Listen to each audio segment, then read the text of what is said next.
يوم تقلب وجوههم في النار يقولون يا ليتنا أطعنا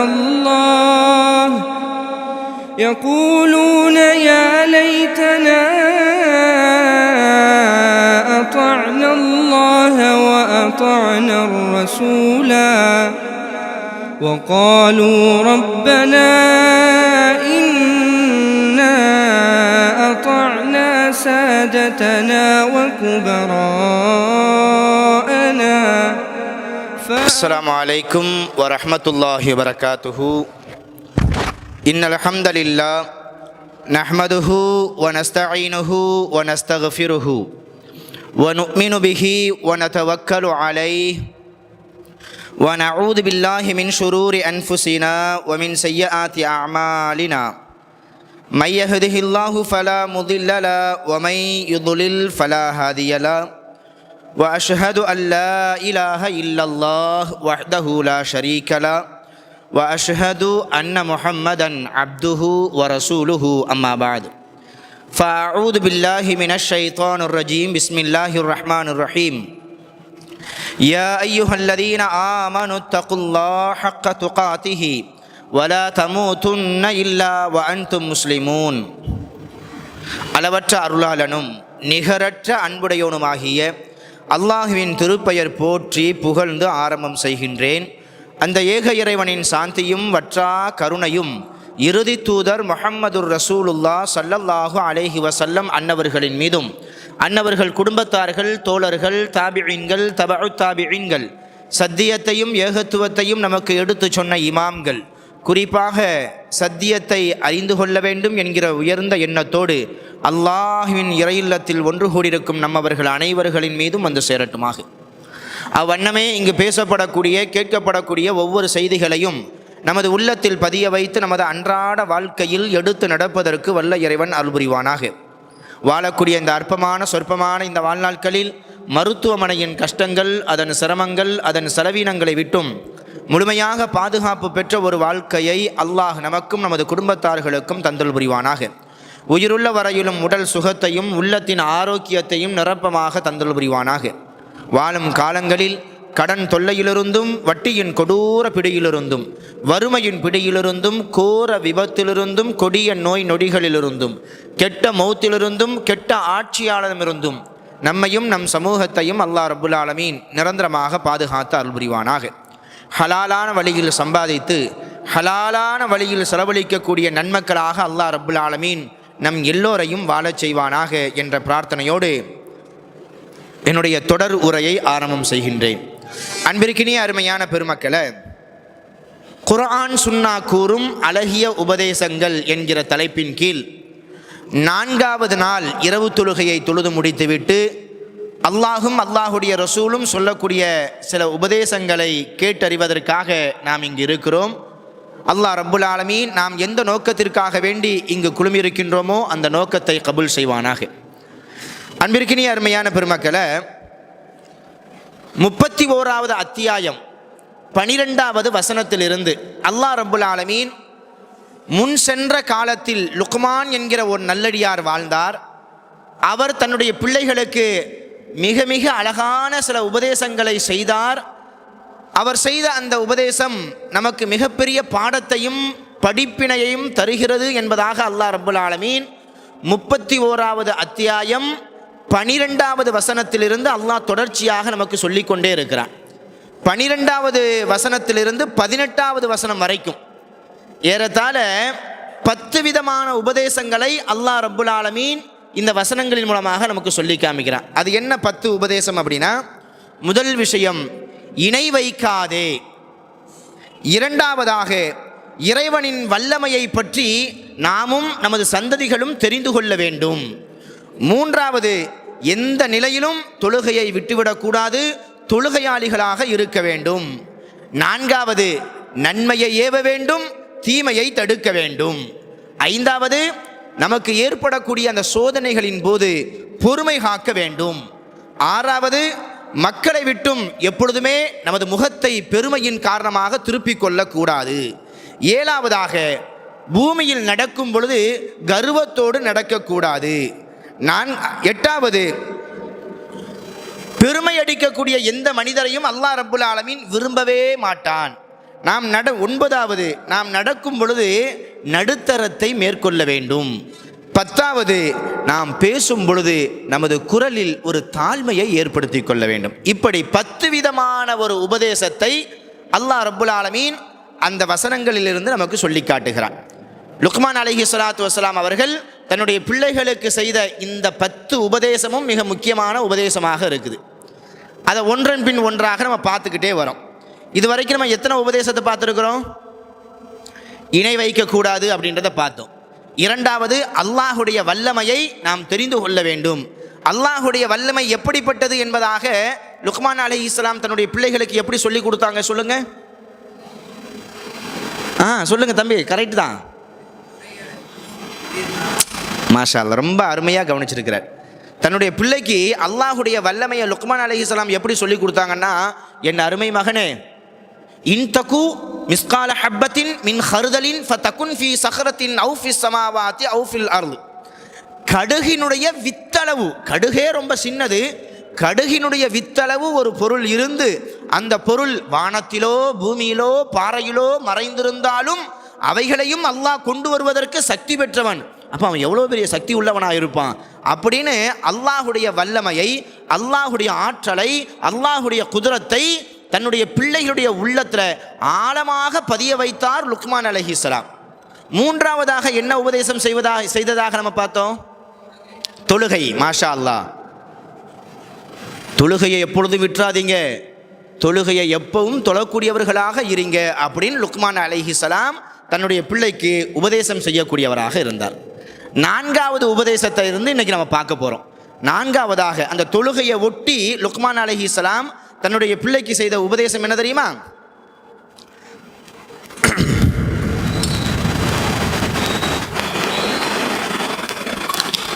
வஅமுர் bill மஅரூஃப் வன்ஹா Anil முன்கர். என்ன சொன்னாங்க? 4வது உபதேசம், வஅமுர் பில் மஅரூஃப் வன்ஹா அனில் முன்கர். நன்மையை ஏவணும், தீமையை தடுக்கணும். இதுல 2 விஷயம் இருக்குது. நன்மையை ஏவுறதை மட்டும் நம்ம செஞ்சா நம்முடைய கடமை முடிஞ்சிரும் அப்படின்னு நம்ம நினைச்சிடக்கூடாது. நன்மையை ஏவிட்டு எதையும் செய்யணும், தீமையையும் தடுக்கணும். இது ரொம்ப முக்கியம்.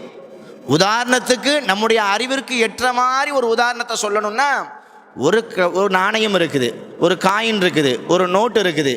ஒரு பக்கம் சரியாக இருக்குது, இன்னொரு பக்கம் பிளெயினாக இருக்குது. கடையில் கொண்டு போய் கொடுத்தா அது செல்லுபடி ஆகுமா? கள்ள நோட்டுன்னு சொல்லிடுவாங்க. அதே போல் அல்லாஹ் ரப்புல் ஆலமீன் நன்மையை ஏவி தீமையை தடுக்கக்கூடிய இந்த செயலை 2 முகமாக வச்சிருக்கிறான். இன்னும் சொல்ல போனால், நன்மையை ஏவும் போது கூட கஷ்டங்கள் வராது, துன்பங்கள் வராது, பிளவுகள் வராது, அடி விழாது, உதை விழாது, உறவுகள் முறிக்கப்படாது. எப்போ இவ்வளவு பிரச்சனை வரும் தெரியுமா? தீமையை தடுக்கும் பொழுதுதான் இவ்வளவு பிரச்சனை வரும். ஒருத்தவர்கிட்ட போயிட்டு தொழுவுங்க, நோன்பு வைங்க, ஜக்காத்து கொடுங்க, நல்ல வார்த்தைகளை பேசுங்க அப்படின்னு சொன்னால் நமக்கு சண்டைக்காக வருவாங்க. பரவாயில்ல, மனுஷன் நல்லதை சொல்லிட்டு போகிறாரு, நம்ம கேட்குறோமோ கேட்கலையோ, செய்கிறோமோ செய்யலையோ, கேட்டுட்டு போவோம் அப்படின்ட்டு என்ன செஞ்சுருவாங்க, விட்டுருவாங்க. எப்போ பிரச்சனை வரும்? எப்பா பொய் சொல்லாத, குடிக்காத, புகைப்பிடிக்காத, மற்றவங்களை ஏமாத்தாத, அல்லாஹ்விற்கு இணை வைக்காத, ஷிர்க் செய்யாத, தர்காவுக்கு போவாத, இறந்து போனவர்களுக்கு ஆற்றல் இருக்குதுன்னு நம்பாத, கபஸ்தானுக்கு போ, பொதுமையவாடிக்கு போகலாம், தர்காவுக்கு போகாத. தர்காவில் அடக்கம் செய்யப்பட்டிருக்கக்கூடிய அவர் நல்லடியாராக இருக்கட்டும், எவ்வளோ பெரிய மகானாக இருக்கட்டும், அவர்கிட்ட போயிட்டு நீ கையேந்தனா நீ சொல்கிறதையெல்லாம் அவர் கேட்க மாட்டார், அவரும் மையத்து தான் அப்படின்னு நம்ம தீமையை தடுக்கும் பொழுது தான் பிரச்சனைகள் வரும். காலம் தொட்டு 100 வருஷம் 200 வருஷமாக நாங்கள் தர்காவில் இந்த வலியுள்ளாவை நாங்கள் ரொம்ப பெரிய ஒரு ஆளாக நம்ம நினச்சிட்ருக்குறோம், எங்களுடைய கஷ்டங்களை எல்லாம் தீர்க்கக்கூடியவர் அப்படின்னு நாங்கள் நம்பிக்கிட்டு இருக்கிறோம். இப்போ 10-30 வருஷமாக முளைச்சிக்கிட்டு தர்காக்கெலாம் போகக்கூடாது, அவுளியாக்களுக்கெல்லாம் சக்தி இல்லை, அவங்களெலாம் கேட்க மாட்டாங்க, உதவி செய்ய மாட்டாங்க அப்படின்னு சொன்னால் உங்களை சும்மா விட்டுருவோமா அப்படின்ற மாதிரி சண்டைக்கு வருவாங்க. அப்போ நன்மையை ஏவுறது பிரச்சனை இல்லை, தீமையை தடுக்கும் பொழுது தான் பலவிதமான பிரச்சனைகள் வரும். நம்ம ஊரை விட்டுருவோம், நம்ம வீட்டுக்குள்ளேயே எடுத்துக்கிடுவோமே. நம்ம மனைவி மக்கள் இருக்காங்க, நம்ம பிள்ளைங்க இருக்கிறாங்க, அவங்கள்ட்ட நல்ல விஷயத்தை சொல்லும் போது என்ன செய்யாது, பெரிய அளவில் பிரச்சனைகள் வராது. மனுஷன் எதையோ ஒன்று சொல்லிட்டு போகட்டும் அப்படின்ற மாதிரி விட்டுருவாங்க. எப்போ பிரச்சனை வரும், நாடகம் பார்க்காத அப்படின்னு சொன்னால் முறைச்சி பார்ப்பாங்க. என்ன நாடகம் பார்க்கக்கூடாதா, அப்போ என்ன ஒன்னையேவா பார்த்துக்கிட்டு இருக்கணும் அப்படின்னு கேட்பாங்க. 10 மணிக்கு மேலே டிவியை ஆஃப் பண்ணு பார்க்காத அப்படின்னா 10 மணிக்கு மேலே பார்க்கக்கூடாதா, 12 மணி 1 மணி வரைக்கும் பார்த்தா தானே நல்லா இருக்கும் அப்படின்ற மாதிரி ஒரு பிரச்சனை வரும். பிள்ளைங்கள்ட்ட எப்பா தொழுகுங்கப்பா, நல்ல விஷயங்கள் செய்யுங்கப்பா அப்படின்னு சொன்னால் பிரச்சனை வராது. மொபைல் பார்க்காத, மொபைலை கொண்டா, அதை கேம் விளாடாத அப்படின்னு சொல்லி பிடுங்கினா தான் என்னது பிரச்சனை வரும். அப்போ நன்மையை ஏவும் போது பிரச்சனைகள் வருவது ரொம்ப ரொம்ப குறைவு. தீமைகளை தடுக்கும் பொழுது அதிகமான பிரச்சனைகள் வரும். அதனால் அல்லாஹ் ரப்புல் ஆலமீன் எப்படி சொல்கிறான்னா, நன்மையை ஏவவும் செய்யணும், தீமையை தடுக்கவும் செய்யணும். ஸல்லல்லாஹு அலைஹி வஸல்லம் அவங்களுக்கு மிகப்பெரிய பிரச்சனைகள்லாம் எப்போ தான் வந்துச்சு, நன்மையை ஏவும் போது கூட வரலங்க, தீமையை தடுக்கும் போது தான் வந்துச்சு. ஏன்னா ஸல்லல்லாஹு அலைஹி வஸல்லம் அவங்க நுபுவத்துக்கு முன்னாடியே, தன்னை இறை தூதன் சொல்கிறதுக்கு முன்னாடியே ஸல்லல்லாஹு அலைஹி வஸல்லம் அவங்க நன்மையை செய்யக்கூடியவராக இருந்தாங்க, மற்ற மக்களுக்கு நன்மையை ஏவக்கூடியவங்களாக இருந்தாங்க. அதனால தான் அந்த ஊர் மக்கள் ஸல்லல்லாஹு அலைஹி வஸல்லம் அவங்கள முஹம்மது என்கிற அவங்களுடைய இயற்பெயரை சொல்லி அழைக்கிறத விட பட்டப்பெயரை சொல்லி அழைப்பது தான் அதிகமாக இருந்துச்சு. அவங்களுடைய பட்டப்பெயர் என்னவாக இருந்துச்சு, அஸ்ஸாதீக், அல் அமீன், நம்பிக்கையாளர், உண்மையாளர் அப்படின்ட்டு தாவூர் மக்களாலேயே இப்படி போற்றப்பட்டார். நன்மையை ஏவிக்கிட்டே இருந்தாங்க. என்னைக்கு இறை தூதராக அல்லாஹ்வால் தேர்ந்தெடுக்கப்பட்டாங்களோ அன்னைக்கு இந்த ஏகத்துவ கலிமாவை சொல்கிறாங்க. ஏகத்துவ கலிமா என்ன, லா இலாஹ இல்லல்லாஹ் முஹம்மதுர் ரசூலுல்லாஹ், லா இலாஹ இல்லல்லாஹ். இந்த லா இலாஹ இல்லல்லாவுக்கு நம்ம தமிழ்லையோ உருதுலையோ நம்ம அர்த்தம் கொள்ளும் பொழுது, மொழிபெயர்க்கும் போது நம்ம எப்படி சொல்லுவோம், வணக்கத்திற்குரியவன் அல்லாஹ்வை தவிர வேறு யாரும் இல்லை அப்படின்னு நம்ம ரொம்ப சாஃப்டாக நம்ம சொல்லிடுறோம். ஆனால் இந்த லா இலாஹ இல்லல்லாஹ் அப்படின்ற அந்த வாசகத்தை வார்த்தைக்கு வார்த்தை நம்ம சொல்லும் பொழுது, அரபு இலக்கணத்தோட இலக்கியத்தோடு நம்ம பொருள் கொள்ளும் பொழுது இது எப்படிப்பட்ட ஒரு மாற்றத்தையும் ஒரு அர்த்தத்தையும் தருது அப்படின்னா, ஆரம்பத்திலேயே லா இலாஹ், லானா அரபில இல்லைன்னு அர்த்தம், இலாஹுனா கடவுள் அப்படின்னு அர்த்தம். லா இலாஹ் எந்த கடவுளும் இல்லை, இல்லல்லாஹ் அல்லாஹ்வை தவிர, அல்லாஹ்வை தவிர வணங்கப்படுவதற்கு தகுதியான கடவுள் இந்த உலகத்தில் வேற எதுவும் கிடையாது அப்படின்னு சொன்னாங்க. உடைச்சு சொன்னாங்க, பகிரங்கமாக சொன்னாங்க. எந்த மக்களுக்கு மத்தியில் சொன்னாங்க, எந்த மக்களுக்கு மத்தியில் சொன்னாங்க, அவங்கெல்லாம் ஷிர்க் வைக்காம ஏதோ ஒன்றை செஞ்சுக்கிட்டு இருக்கிறாங்க அந்த மாதிரி மக்கள்கிட்டயா சொன்னாங்க? இல்லைங்க. இன்னைக்கு காபத்துல்லா இருக்குதே, ஓரிரை கொள்கைக்கு மிகப்பெரிய சாட்சியே இப்போ எதுதான், காபத்துல்லா தான். அப்படிப்பட்ட அந்த காபத்துல்லாவில் எத்தனை சிலைகள் இருந்துச்சு தெரியுமா? 360 சிலைகள் இருந்துச்சு. 360 சிலைகள்னா கணக்கு பண்ணி பாருங்க, ஒவ்வொரு நாளைக்கும் ஒவ்வொரு சிலைகளை வச்சு வணங்குவாங்க. இன்னைக்கு இருக்கிற தர்காவாதெல்லாம் ஒரு பெரிய ஒரு இதே கிடையாது. ஏன்னா ஒரு அவுளியாவை தான் 360 நாள் வணங்கிட்டு இருக்கிறாங்க, ஏதாச்சும் ஒன்று செஞ்சுக்கிட்டு இருக்கிறாங்க. ஆனால் அவங்க எப்படி இருந்தாங்க, 360 நாள் ஒவ்வொரு நாளைக்கும் ஒவ்வொரு சிலைகள். அப்போ எப்படி மூழ்கி இருப்பாங்க? ஒரு 30-40 வருஷத்துக்கு முன்னாடி பழமை வாய்ந்த சகோதரர்கள்லாம் இருப்பாங்க. சத்தியத்தெல்லாம் அவ்வளோ சீக்கிரத்தை சொல்லவே முடியாது, ஏகத்துவத்தை சொல்ல முடியாது. குர்ஆன் சுன்னா அடிப்படையில் சொல்கிறது ஒரு பக்கங்க, குர்ஆன் சுன்னா அடிப்படையில் வணக்கங்கள்லேயே மிக மிக முதன்மையானது தொழுகை. அந்த தொழுகையை குர்ஆன் சுன்னா அடிப்படையில் தொழுகணும் அப்படின்னா எல்லா மஸ்ஜிதுகள்லையும் தொழ முடியாது. இந்த நிலையில் யாராச்சும் நீங்கள் இருந்திருக்கீங்களா? இன்றைக்கி அல்ஹம்துலில்லாஹ் அல்லாஹுடைய மிகப்பெரிய கிருபை, எந்த பள்ளிவாசலில் வேணாலும் எப்படினாலும் நம்ம தொழுதுக்கலாம். குர்ஆன் சுன்னா அடிப்படையில் எந்த ஒரு பெரிய அளவில் பிரச்சனைகள் இல்லை. ஒரு சில ஊர்புறங்களில் இருக்க தான் செய்யுது, இன்றைக்கி வரைக்கும் போர்டே போட்டு வச்சுருப்பாங்க, இங்கு 4 மதுஹபுகளை பின்பற்றுபவர்கள் மட்டுமே இங்கு தொழ முடியும், தொழணும் அப்படின்னு. இதில் பெரிய வேடிக்கை என்னென்னா, அந்த 4 மதுஹபுகள் என்ன அப்படின்றது அவங்களுக்கு தெரியாது. உதாரணமாக ஹனஃபி மஸ்ஜிதுன்னு இருக்குங்களேன், அங்கே போட்டு வச்சுருப்பாங்க, இங்கு 4 மதுஹபுகளை பின்பற்றக்கூடியவங்க தான் தொழுகணும் அப்படின்னு. அங்கே போயிட்டு ஹம்பலி மதுஹபு, மாலிக் மதுஹப், அங்கெல்லாம் பார்த்தீங்கன்னா தக்பீரை நம்ம நெஞ்சில் கட்டுறோம்ல, அவங்க தக்பீரை கெட்டவே மாட்டாங்க, அல்லாஹ் கொஞ்சம் சொல்லி கீழே விட்டுருவாங்க. பார்த்துருக்கீங்களா? பெரும்பாலும் நம்ம பகுதிகளில் இருக்காது. முஅத்தமிரீன்கள், ஹாஜிகள், உம்ராவுக்கு ஹஜ்ஜுக்கு போகக்கூடியவங்க அந்த காபத்துள்ளால பார்த்தீங்கன்னா நிறைய மக்கள் வருவாங்க. மாலிக் மதுஹபு, ஹம்பலி இதெல்லாம் இவங்கெல்லாம் பின்பற்றக்கூடியவங்க அங்கே வருவாங்க. பார்த்தீங்கன்னா அல்லாஹ் அக்பர் அப்படின்னு கையை கீழே போட்டுருவாங்க. இந்த மாதிரி ஏதாச்சும் இந்த போர்டு வச்சுருக்கக்கூடிய பள்ளிவாசலில் போயிட்டு அல்லாஹ் அக்பர்னு சொல்லி கையை கீழே போட்டால், இது என்னடா வஹாபிகள் நெஞ்சுக்கு மேலே தானே கெட்டுவாங்க, இவனும் தக்பீரே கெட்ட மாட்டிருக்காங்களே, இவனும் எந்த ஹாபியாக இருப்பானுவோ அப்படின்னு சொல்லி சந்தேகமாக பார்ப்பாங்க. 4 மதுஹபுன்னு சொல்கிறாங்க, அந்த 4 மதுஹபுகளையாச்சும் தெரிஞ்சு வச்சுக்கணும்ல. 4 மதுஹபை விடுங்க, தான் இருக்கக்கூடிய அந்த மதுஹபையாச்சும் தெரிஞ்சு வச்சுக்கணும்ல, அது கூட இல்லை. அதான் ரொம்ப வருத்தத்திற்குரிய ஒரு விஷயமா இருக்குது. அப்போ இன்னைக்கு அல்ஹம்துலில்லாஹ் தௌஹீதை சொல்கிறோம், அல்லாஹை மட்டும் வணங்குங்க, அல்லாஹுடைய ரசூலை மட்டும் பின்பற்றுங்க. இந்த உலகத்தில் எவ்வளோ பெரிய கல்வியாளராக இருந்தாலும் சரி, எவ்வளோ பெரிய மகானாக இருந்தாலும் சரி, அவர் சொல்கிறதெல்லாம் மார்க்கமாக ஆகாது. அல்லாஹும் அல்லாஹுடைய ரசூலும் சொல்கிறது மட்டும்தான் மார்க்கம் அப்படின்றத இன்றைக்கி நம்ம தைரியமாக சொல்கிறோம்.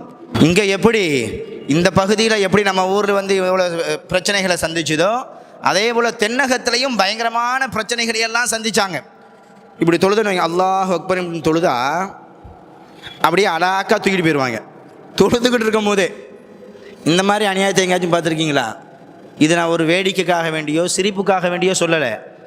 அப்போம்லாம் வந்து தௌஹீத் மர்கஸுகள் கிடையாது. அப்போ ஏதாச்சும் ஒரு மஸ்ஜிதில் போயிட்டு தொப்பி போடாமல் அல்லாஹ் அக்பர் அப்படின்னு தொழுதுட்டு இருக்கும் போதே தூக்கிட்டு போய் ஹவுலில் தூக்கி போட்டுருவாங்க. அல்லது தொழுதுட்டு இருக்கும் போதே நம்முடைய தொழுகையை வந்து என்ன செஞ்சுருவாங்க, கெடுத்து விட்டுருவாங்க. விரலை அசைச்சுன்னு வைங்களேன், அப்படி பிடிச்சிருவாங்க விரலை. தொழுதுட்டு இருக்கும் போதே தொப்பி போடாமல் தொழுதா அங்கே ஒரு ரெடிமேடு தொப்பி ஒன்று இருக்கும், அதை தூக்கி என்ன செஞ்சுருவாங்க, தலையில் தூக்கி மாட்டி விட்டுருவாங்க. இந்த மாதிரி பிரச்சனைகள்லாம் எவ்வளவோ இருந்துச்சு ஒரு 30-40 வருஷத்துக்கு முன்னாடி. தௌஹீதை சொல்கிறதுக்கு முடியலை. அதையும் தாண்டி சில உலமாக்கள், சில அறிஞர்கள், சில தௌஹீத்வாதிகள் என்ன ஆனாலும் பிரச்சனை இல்லை, மக்களுக்கு சத்தியத்தை சொல்லணும் அப்படின்றதுக்காக வேண்டி சொன்னாங்க. சொன்னதுக்காக வேண்டி வெட்டுப்பட்டாங்க. சொன்னதுக்காக வேண்டி ஊரை விட்டும் ஒதுக்கி வைக்கப்பட்டாங்க. சொன்னதுக்காக வேண்டி இவனுக்கு யாரும் பொண்ணு கொடுக்காதீங்க அப்படின்னு சொல்லிட்டு சொந்த ஊர்லேயே ஊர் விளக்கெலாம் செய்யப்பட்டிருக்கிறாங்க.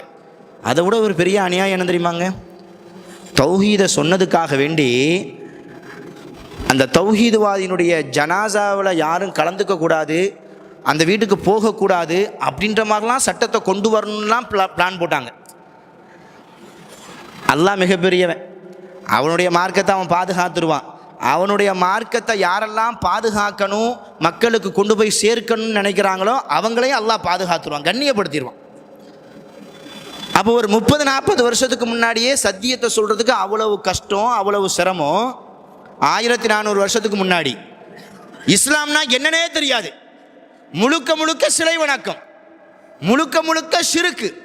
அந்த மாதிரி ஒரு காலகட்டத்தில் ஸல்லல்லாஹு அலைஹி வஸல்லம் அவங்க எப்படி சொல்கிறாங்க, லா இலாஹ், எந்த கடவுளும் கிடையாது இல்லல்லாஹ், அல்லாஹ்வை தவிர அப்படின்னு சொன்னாங்க. முஹம்மதுர் ரசூலுல்லாஹ், இந்த முஹம்மது அல்லாஹுடைய தூதராக இருக்கிறார் அப்படின்னு சொன்னாங்க. இப்படி சொன்னதுக்காக வேண்டி அந்த ஊர் மக்களால் எவ்வளவு கஷ்டங்கள், எவ்வளவு நஷ்டங்கள், எவ்வளவு இழப்புகள். சுபஹானல்லாஹ். யாரெல்லாம் ஸல்லல்லாஹு அலைஹி வஸல்லம் அவங்க மேலே ரொம்ப பாசத்தோடு இருந்தாங்களோ, பாசம்னா கொஞ்சம் நஞ்சம் பாசம் கிடையாதுங்க. உங்களுக்கெல்லாம் தெரியும், அபூ லஹப்னு சொல்லிட்டு ஒருத்தவர் இருந்தார். குர்ஆனில் கூட தப்பத் யதா அபீ லஹபின் வ தப், கியாம நாள் வரைக்கும் இந்த அத்தியாயம் வந்து என்ன செய்யும், குர்ஆனில் இருக்கும். ஸல்லல்லாஹு அலைஹி வஸல்லம் அவங்க சத்தியத்தை சொல்கிறாங்க. மக்களுக்கு சத்தியத்தை சொல்லும் பொழுது இந்த அபூ லஹப் இருக்கிறார்ல, ரசூலுல்லாஹ் மேலே மண் எடுத்து வாரி நாசமா போ அப்படின்னாரு. யார்? இந்த அபூ லஹப். இந்த அபூ லஹப் ரசூலுல்லாஹ்வுக்கு யாரு? யாரோ ஒருவரா? அந்த ஊர்க்காரரா? இல்லைங்க, ரசூலுல்லாஹ்வுடைய தந்தையினுடைய கூட பிறந்த சகோதரர். ஒன்று பெரியப்பாவாக இருக்கும் அல்லது சித்தப்பாவாக இருக்கும். கூட பிறந்த சகோதரர். நம்ம இப்போதைக்கு அவரை பெரியப்பானே வச்சுக்கிடுவோம். ரசூல் ஸல்லல்லாஹு அலைஹி வஸல்லம் அவங்க பிறக்கும் பொழுது ரசூலுல்லாஹ்வுக்கு வந்து தந்தை கிடையாது. ரசூலுல்லாஹ்வுடைய தந்தை பெயர் அப்துல்லா. அவங்க இறந்து போயிட்டாங்க. ரசூல் ஸல்லல்லாஹு அலைஹி வஸல்லம் அவங்க பிறந்துட்டாங்க அப்படின்ற ஒரு செய்தியை அபூலஹபினுடைய அடிமை அபூலஹப்ட்ட போய் சொல்கிறாங்க. அபூலஹப், எஜமானே, உங்களுடைய தம்பிக்கு ஒரு அழகான ஒரு ஆண் குழந்தை பிறந்திருக்குது அப்படின்னு சொன்னாங்க. அபூலஹப் ரொம்ப சந்தோஷப்பட்டு என்னுடைய தம்பிக்கு ஆண்மகன் பிறந்திருக்குதா அப்படின்னு சந்தோஷப்பட்டு அந்த செய்தியை சொன்ன அந்த அடிமையை விடுதலை விட்டதாக வரலாறு நமக்கு சொல்லித் தருகிறது. ஆனால் அதை ஒட்டி இன்னொரு பலவீனமான ஒரு செய்தியும் இருக்குது. என்ன செய்தி அப்படின்னா, அபூலஹபினுடைய விரல்ல இருந்து ஒரு வகையான ஒரு நீர் சுரத்துக்கிட்டே இருக்குது அப்படின்னு சொல்லிட்டு. எதுக்காக அப்படின்னா, அந்த அடிமை வந்து உங்களுடைய உங்கள் தம்பிக்கு வந்து ஒரு ஆண்மகன் பிறந்திருக்கு அப்படின்னு சொன்ன உடனே, இன்றிலிருந்து நீ விடுதலை அப்படின்னு சொல்லிட்டு இந்த விரலை வச்சு சுட்டி காமிச்சதுனால இந்த விரல்ல இருந்து ஒரு வகையான ஒரு நீர் ஒன்று சுரக்குது. அதனால் அபூலஹப்புக்கு வேதனை குறைக்கப்படுது அப்படின்ற மாதிரி ஒரு பலவீனமான ஒரு செய்தி இருக்குது. அதை நம்ம நம்ப தேவையில்லை. அப்போது ஸல்லல்லாஹு அலைஹி வஸல்லம் அவங்க மேலே ரொம்ப பாசமாக இருந்தார் அபூலஹப். இது உண்மை. பாசத்தோடும் நேசத்தோடும் இருந்த இந்த அபூலஹப் ஒரு கட்டத்தில் மிகப்பெரிய எதிரியாக மாறிட்டார். மிகப்பெரிய எதிரி. ரசூலுல்லாஹ் எங்கெல்லாம் போய் சத்தியத்தை சொல்ல போகிறாங்களோ பின்னாடியே போவார். போய் ரசூலுல்லாஹ் பேசி முடிச்சதுக்கு பின்னாடி இவர் பேச்சையா நம்புறீங்க, இவர் பேச்சை நம்பாதீங்க, இவர் மோசமான ஆள், அப்படி ஆள், இப்படி ஆளுன்னு சொல்லுவாராம். இப்படி ஒரு எதிரியாக மாறிட்டார். எதுக்காக வேண்டி? சத்தியத்தை சொன்னதுக்காக வேண்டி, தீமையை தடுத்ததுக்காக வேண்டி. அப்போது நம்ம வீட்டிலையா இருக்கட்டும், நம்ம நண்பர்களாக இருக்கட்டும், உறவினர்களாக இருக்கட்டும், நம்ம ஊர்க்காரங்களாக இருக்கட்டும், நன்மையை ஏவுறதோடு நம்ம நிப்பாட்டிடக்கூடாது. எதையும் செய்யணும், தீமையையும் தடுக்கணும். தீமையை தடுக்கும் பொழுது பிரச்சனைகள் வரும், சோதனைகள் வரும். தளர்ந்துடக்கூடாது, பயந்துடக்கூடாது. என் ரப்புக்காக வேண்டி இதை நான் செய்கிறேன் அப்படின்னு உறுதியாக இருந்தால் போதும். ஒரு கட்டத்தில் எந்த தீமையை நம்ம எதிர்க்கிறோமோ அந்த தீமை அவளிடத்தில் இல்லாமல் போகும் இன்ஷா அல்லாஹ். அப்போ லுக்மான் அலைஹிஸ்ஸலாம் தன்னுடைய மகனுக்கு செய்த உபதேசத்தில் வஅமுர் பில் மஅரூஃப் வன்ஹா அனில் முன்கர், நன்மையை ஏவுங்க, தீமையை தடுத்துக்கிட்டே இருங்க அப்படின்னு சொன்னாங்க. இது எத்தனாவது உபதேசம்? 4வது உபதேசம். 5வதாக சொன்னாங்க, வஸ்பிர் அலாமா அசாபக், உனக்கு சோதனைகள் வரும் பொழுது நீ தளர்ந்து விடாதே, சோதனைகள் வரும் பொழுது நீ பொறுமையாக இரு அப்படின்னு சொல்லிட்டு என்ன சொன்னாங்க தெரியுமா? இன்னதாலிக்கு மின் அஸ்மில் உமூர், சோதனை வரும் பொழுது உறுதியாக இருக்கிறாங்கல்ல, இது சாதாரணமான விஷயம்லாம் கிடையாது, எல்லாராலையும்லாம் இருக்க முடியாது, இது மிகப்பெரிய ஒரு காரியம். அதனால் உனக்கு சோதனைகள் வரும் பொழுது நீ பொறுமை காத்து இரு, அல்லாஹ் உனக்கு வெற்றியை தருவான். சோதனையின் போது பொறுமை காக்கிறது சாதாரணமான ஒரு விஷயமா? இல்லை. நம்ம ஒரு விஷயத்தை ரொம்ப நேசிப்போம், ரொம்ப விரும்புவோம். திடீர்னு அல்லாஹ் ரப்புல் ஆலமீன் அதில் ஒரு சோதனையை ஒன்று கொடுக்குறான் அப்படின்னா நம்மளால் தாங்கிக்க முடியாது. சோதனை 2 வகை. ஒன்று அல்லாஹ் எடுத்து சோதிப்பான், இன்னொன்று கொடுத்து சோதிப்பான். எடுத்து சோதிக்கும் பொழுது ரொம்ப கவனத்தோடு நம்ம இருக்கணும். நிறைய மக்கள் என்ன செஞ்சிடறாங்கன்னா, இந்த சோதனைகள், கஷ்டங்கள், இழப்புகள் வரும் பொழுது அல்லாஹ் மேலே ரொம்ப சகிச்சுக்கிறாங்க. எப்படி சகிச்சுக்கிறாங்க?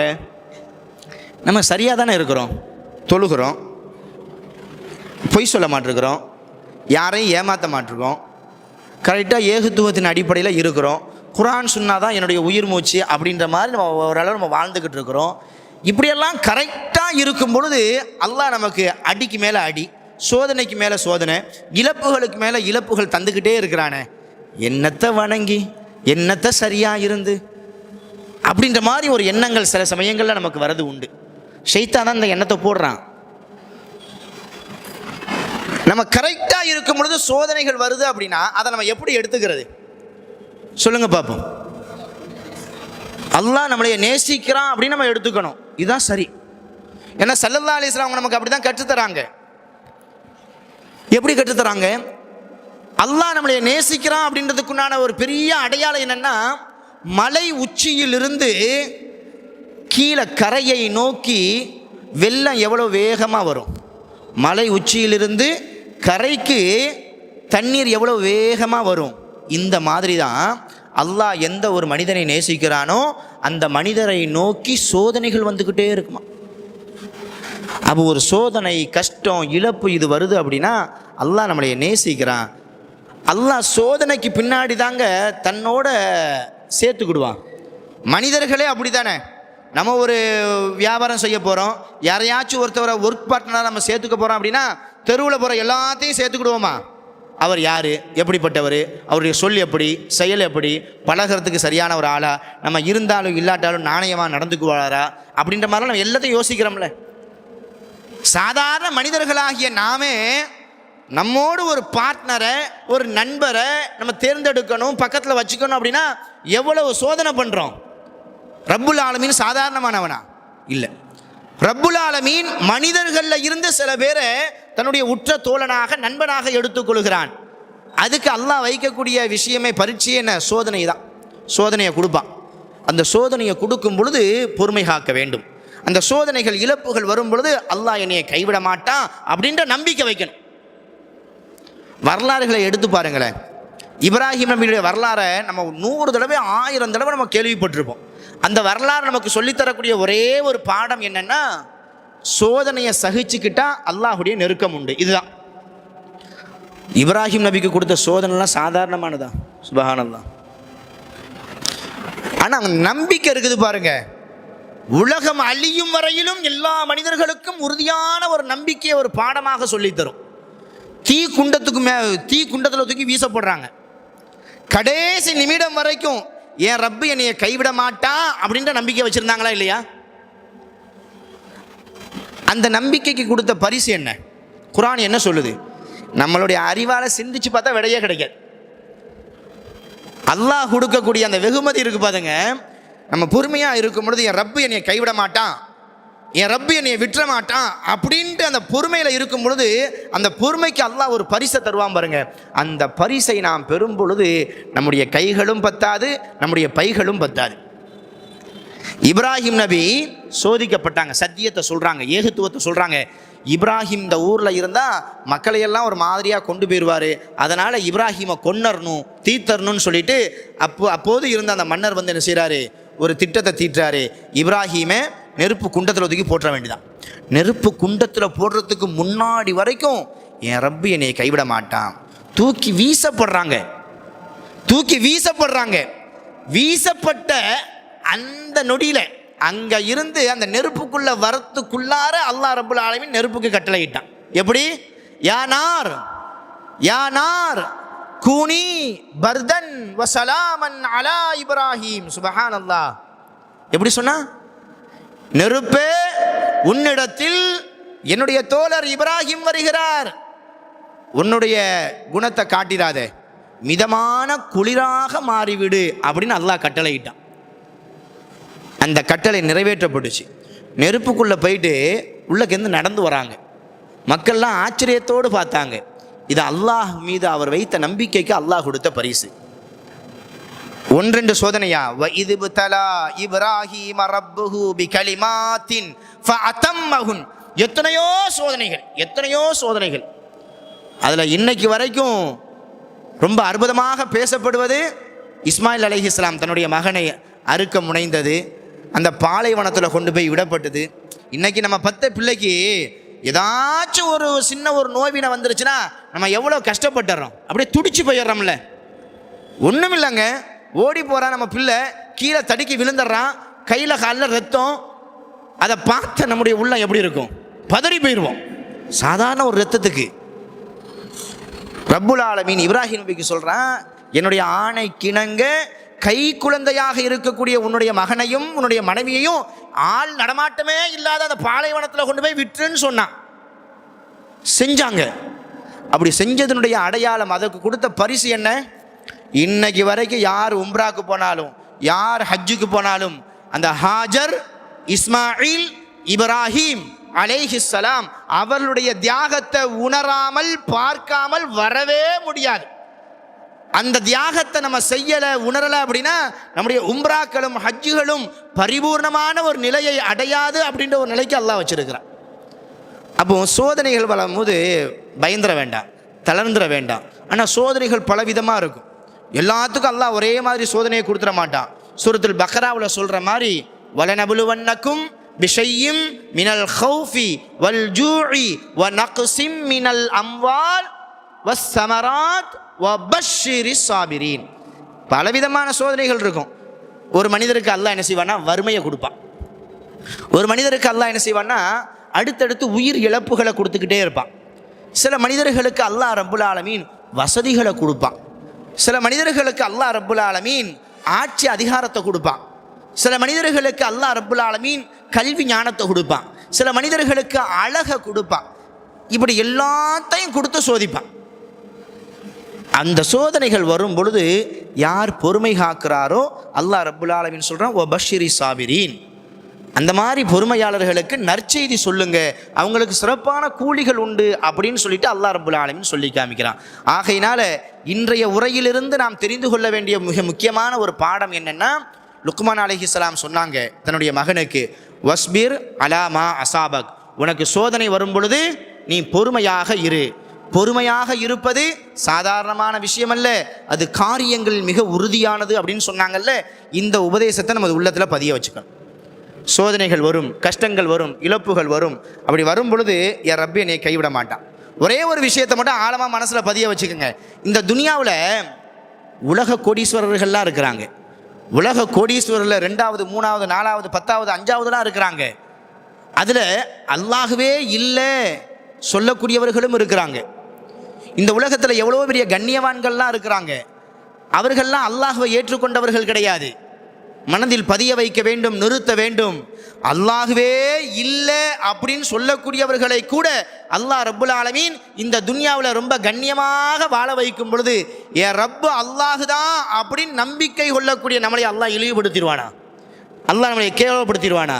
அல்லாஹ் நம்மளை கைவிட்டுருவானா? அதனால் சோதனைகள் வரும் பொழுது என் ரப்பு என்னை சோதிக்கிறான், என்னை நேசிக்கிறான். இந்த சோதனையில், இந்த வேதனையில், இந்த இழப்பில் நான் பொறுமை காக்கிறேன். என் ரப்பு எனக்கு மகத்தான ஒரு கூலியை தருவான் அப்படின்ற ஒரு நம்பிக்கை மட்டும் இருந்தால் போதும். அந்த நம்பிக்கைக்குண்டான பரிசு சிறப்பானதாக நமக்கு கிடைக்கும் என்பதனை இன்றைய நாளின் இந்த உரையிலிருந்து நாம் தெரிந்து கொண்டோம். இன்ஷா அல்லாஹ் இனிமேல் சோதனைகள் வரும் பொழுது அல்லாஹின் மீது அதிருப்தி கொள்ளாமல் மேலும் நம்பிக்கை கொள்ளக்கூடியவர்களாக நாம் மாறலாமா? இன்ஷா அல்லாஹ். அல்லாஹ் ரப்புல் ஆலமீன் அப்படிப்பட்ட உள்ளம் படைத்தவர்களாக நம்மையும் நம்மை சார்ந்தவர்களையும் ஆக்கி அருள் புரிவானாக என்ற பிரார்த்தனையோடு இந்த நாளினுடைய உரையை நான் நிறைவு செய்கிறேன். சுப்ஹானக அல்லாஹும்ம வ பிஹம்திக அஷ்ஹது அல்லா இலாஹ இல்லா அன்த அஸ்தக்ஃபிருக வ அத்தூபு இலைக். அஸ்ஸலாமு அலைக்கும் ரஹ்மத்துல்லாஹி வ பரகாத்துஹு.